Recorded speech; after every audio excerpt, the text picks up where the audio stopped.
हाय बच्चों, स्वागत है आपका संस्कृत की कक्षा में। संस्कृत पाठ्य पुस्तक देववाणी कक्षा 7 by Eduraise India from Amit publishing house के साथ हम शुरू करेंगे बच्चों पाठ संख्या 10, जिसका नाम है सुभाषितानि। यथा हि एकेन चक्रेण न रथस्य गतिः भवेत् एवं पुरुषकारेण बिना दैवं न सिद्धयति।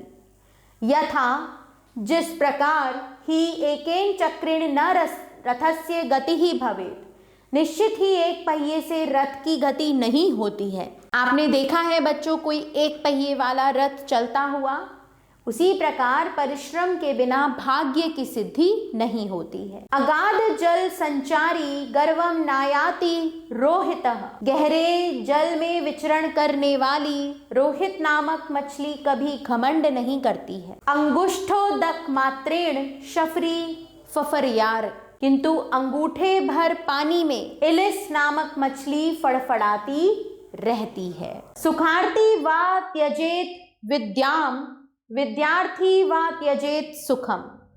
सुख चाहने वाले को विद्या छोड़ देनी चाहिए और विद्या चाहने वाले को सुख त्याग देना चाहिए।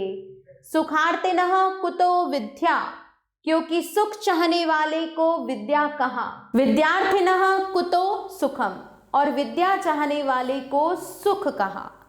अर्थात जिसे विद्या प्राप्त करनी है उसे कड़ा परिश्रम करना पड़ेगा, तो उसे सुख त्यागना पड़ेगा। यदि वह सुख की आशा करेगा तो वह फिर विद्या प्राप्त नहीं कर सकता। स्वभावो नोपदेशेन शक्यते कर्तुम मन्यथा, किसी को उपदेश देने से उसके स्वभाव को बदला नहीं जा सकता। सुतप्तमपि पानीयम पुनर्गच्छति शीतताम, क्योंकि उबला हुआ पानी भी फिर से अपनी ठंडी प्रकृति को प्राप्त हो जाता है। हंसः श्वेतः बकः श्वेतः को भेदः बक हंसयोः, हंस भी सफेद होता है और बगुला भी सफेद होता है, तो हंस और बगुले में क्या अंतर है।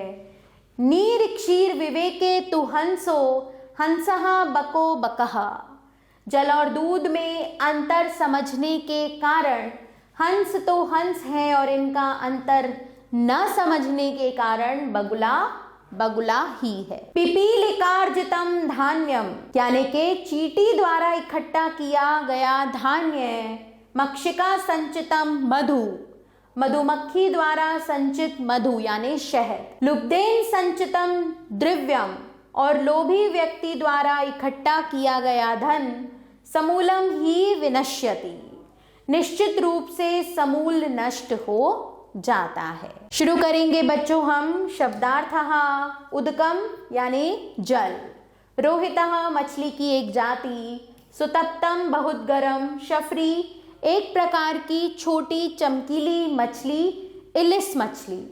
पानीयम जल, पिपीलिका चींटी, दशति काटता है या डसता है, मक्षिका मधुमक्खी, लुब्धेन लोभी के द्वारा, समूलम विन नश्यति जड़ सहित नष्ट हो जाता है। शुरू करते हैं बच्चों हम पाठ का अभ्यास कार्य।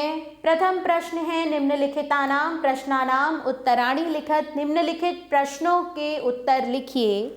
तो बच्चों आप इन सभी प्रश्नों को पढ़ेंगे और इनके उत्तर पाठ के आधार पर स्वयं देंगे। प्रश्न 2 देखिए बच्चों, सम्यक उत्तरम चिनुत, सही उत्तर चुनिए। उपसर्ग युक्तः शब्दः अस्ति समूलम, विना इति पदम अस्ति अव्ययम, गर्वम इति पदस्य समानार्थकम पदम अस्ति उभयम। प्रश्न 3 श्लोकान पूरयत, श्लोकों को पूरा कीजिए बच्चों। तो ये आप अपने पाठ से स्वयं पूर्ण कीजिए। प्रश्न 4 देखिए बच्चों, विशेषण शब्दान पृथक कुरुत, विशेषण शब्दों को अलग कीजिए। तो यहाँ मैंने इन्हें रेखांकित किया हुआ है, आप इन्हें स्वयं पढ़िए।